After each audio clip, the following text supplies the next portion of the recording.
એટલે જ મહારાજે કહ્યું છે સુખ શાંતિ ને આનંદ એક ભગવાનની મૂર્તિના ચરણાવિંદમાં સમાયેલું છે. ભગવાન કે સંત, બાકી કાંઈ નથી. હવે જ્યારે આપણને એક સુવર્ણ તક મળી છે ત્યારે આપણે બાપાના બધા જ યુવકો જાગૃત થઈએ. સ્વામીજીને યોગો ખૂબ ગમતા હતા. આપણે જાગૃત થઈએ યોગી શતાબ્દીના આકારે થવા માટે. 2 દિવસથી હું કહું છું ખરેખર આ દીકરા થવું છે. આવી તક નથી આવવાની. શા માટે? કમ વોટ મે, જે થવાનું એ થાય. દીકરા થઈને જીવી લેવું છે. એ માટે જયારે આ એક બુકલેટ, આ એક પુસ્તિકા જે તમારી આગળ મૂકવામાં આવશે ત્યારે સંઘને ઓળખીને સંતો સાથે ઓતપ્રોત થઈને બાપાની આજ્ઞા પાડીને સ્વામી 3 જ વસ્તુ કહેતા: પૂજાપાઠ, માળા ફેરવી 1, રવિવારની સભામાં જવું 2, સમ સુહૃદ ભાવ એકતા વધારવા. આજ્ઞા કેટલી સામાન્ય લાગે. બાકી તો કોઈ કુસંગીના યોગમાં જો આવી ગયો ને તો જય સ્વામિનારાયણ, એના વિચારની દશા બેસી જાય. અને એટલે ગુણાતાન સાંઈની એક વાત તમે અહીંથી યાદ કરીને જજો. એ 100 જન્મે એકાંતિક થનારો હોય આના જન્મે થાય, અને આ જન્મે એકાંતિક થનારો હોય 100 જન્મે થાય. સંગ બળવાન છે. યુવા સમાજે તો ખૂબ ધ્યાન રાખવાનું છે. અત્યારની પરિસ્થિતિ જેટલી બધી વિહવળ છે, કોણ મિત્ર એક બી પ્રશ્ન છે.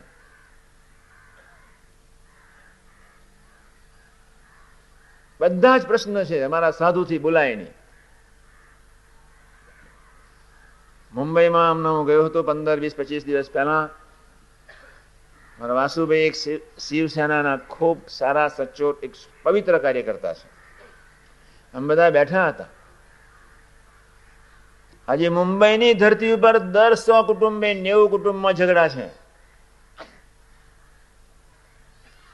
ભાગ્યું, તૂટ્યું, નાઠું, આવ્યું, જય સ્વામિનારાયણ, છૂટા છેડા, કોર્ટ ને બધું જ. દર 100 કુટુંબે 90 કુટુંબમાં આજે મુંબઈની ધરતી ઉપર ઝઘડા છે. જોઈ આવજો. 5 વર્ષ જશે એટલે 100માંથી નમવાનું. એકાદ કોઈ ધાર્મિક સંસ્કારે રંગેલું, કોઈ સંતોના યોગમાં આવેલું કદાચ 1% કુટુંબ બિચારું શાંતિના શ્વાસ લેતું પ્રભુ તરફ કદાચ યાત્રા કરી રહ્યું હશે. આજે 100માંથી 90 કુટુંબની દશા તો બેસી ગઈ છે જ. એક જાતનો તબેલો થઈ ગયો. ઘર બી એક તબેલો, ઘર બી એક સ્મશાન, ઘર બી એક ભૂત શેતખાણું, ઘર બી એક ગાંડાનું હોસ્પિટલ. ચાલ્યા જ કરે. જ્યારે આપને સૌએ તો અહીંયા એક સંકલ્પ કર્યો છે, કોઈ પણ ભોગે દેહ મંદિર બને, ઘર મંદિર બને. આવી એક મંગલકારી ભાવના સહિત આપણે અહીં આવ્યા છીએ. તમે લોકો એ માર્ગે ચાલી બી રહ્યા છો. વિકાસ નથી થતો એવું છે બી નહીં. સૌનો વિકાસ થઈ રહ્યો છે, અને છતાંય સજાગ રહેવાની ખૂબ જરૂર છે.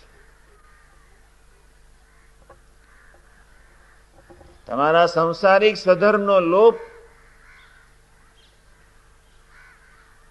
આપનાથી ક્યારેય ન થાય તે માટે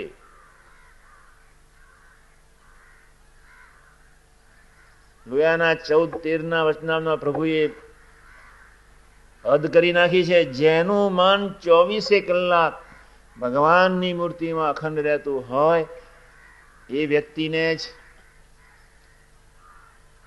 સ્ત્રીયાદિક પંચવિષય તરફ આસક્તિનો સંકલ્પ ન હોય. જ્યારે આપણે માર્ગે ચડી રહ્યા છીએ, આપણે માર્ગ તરફ, યાત્રા તરફ જ્યારે જઈ રહ્યા છીએ, ત્યારે આપણે બધાએ જ આપનો સંસારિક સ્વધર્મ અને આધ્યાત્મિક સ્વધર્મ બંનેને વ્યવસ્થિત રીતે સાચવવાના છે. એટલે યુવકોની પહેલી ફરજ એ છે. હમણાં 500 છોકરાઓ સોખડાની ધરતી પર રાજકોટની કોલેજમાંથી આવ્યા હતા. મારો એક સામાન્ય ખખડાવાનો સ્વભાવ તો છે જ. બધાને થોડો આનંદ બી કરાયો. બધાને એટલો જ પ્રશ્ન પૂછું, ભણ્યા પછી શું?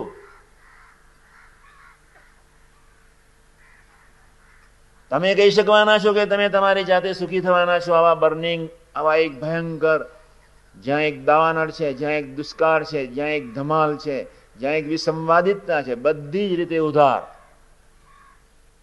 એવી પરિસ્થિતિમાં વ્યક્તિ કેવી રીતે કહી શકવાની છે કે હું સુખી થવાનો છું? કેટલી ભયંકર બેકારી! એક દરેક ગામમાં 100 છોકરા મફતિયા રખડતા હોય. અમારે સોખડા ગામમાં 2 ચોરા હતા, એના 14 ચોરા થઈ ગયા.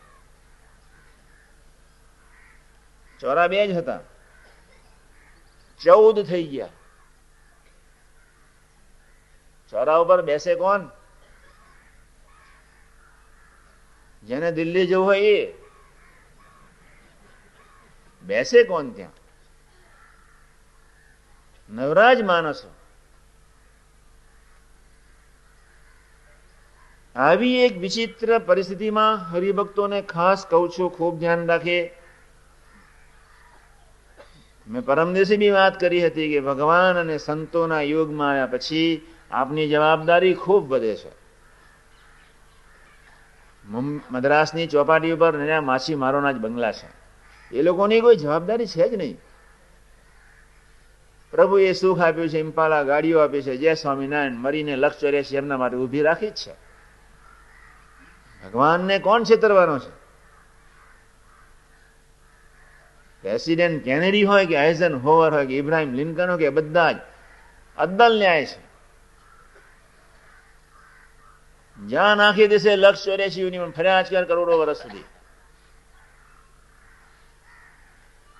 જગતના કોઈ પણ પ્રવાહ તરફ ઘસેડાવાની કોઈ જરૂર નથી. જગતની કોઈ વ્યક્તિ તરફ જોવાની કોઈ જરૂર નથી. જગતની કોઈ સાહેબી તરફ નજર નાખવાની જરૂર નથી. તમને જે પરિસ્થિતિમાં રાખ્યા છે એ પરિસ્થિતિમાં સંતોના યોગમાં રહીને એક સરસ સુંદર જીવન જીવવા માટે એક ધારો પ્રયત્ન આપણે સૌ કરીએ. એટલે યુવકોને ખાસ એટલું જ કહેવાનું કે રવિવારની એ સભા એક ધ્યેય તરફની સ્પષ્ટતા ધીમે ધીમે સમાગમથી નિરંતર કરતા રહેવું.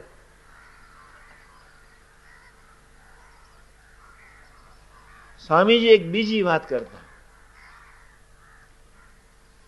યોગીજી મહારાજને મોડો માણસ, ધીમો માણસ ગમે નહીં. એટલે સ્વામીજીના સ્પેશિયલ 2 શબ્દો છે. મરતી મરતી કાન નહીં હલાવવાની, મરતા મરતા કાન નહીં હલાવો એક, અને બીજું ટોક ટોક. આ 2 સ્વામીજીના સહજ શબ્દો હતા. ધીમો ને ધીલો માણસ ગમે જ નહીં. આ પાર કે પેલે પાર સુરવીર જ ગમે. એટલે આપણી જવાબદારી ખૂબ છે. બાપાની જ્યાં શતાબ્દી ઉજવીએ કોઈક મર્દાંગીથી, રોડ પર ચાલીએ આપના સનાતન માવતનના કોઈક કેપથી. આપનું જીવન એવું હોવું જોઈએ કોઈ આંગળી ચીંધી ન જાય. આપનું જીવન એવું હોવું જોઈએ કંઈક બીજાને આપી શકીએ. અને એટલા માટે આપણે બધાએ ખૂબ સજાગ રહેવાનું છે. તમારા જીવનમાં નહીં હોય કોને સત્સંગ તમે કરાવવાના છો? તમને ફાયદો બી શું થવાનો છે? એક ધ્યેય તરફની સ્પષ્ટતા, સંતો સાથેની આત્મીયતા, મૈત્રી એક ધારી વધારવા માટે આપણે ખરેખર દિલથી પ્રયત્ન કરવાનો છે. આજે દિલ્હી યુનિવર્સિટી, પટના યુનિવર્સિટી એના ઇતિહાસોની આજે વાત થઈ શકે એવી નથી, જીભથી ન થાય.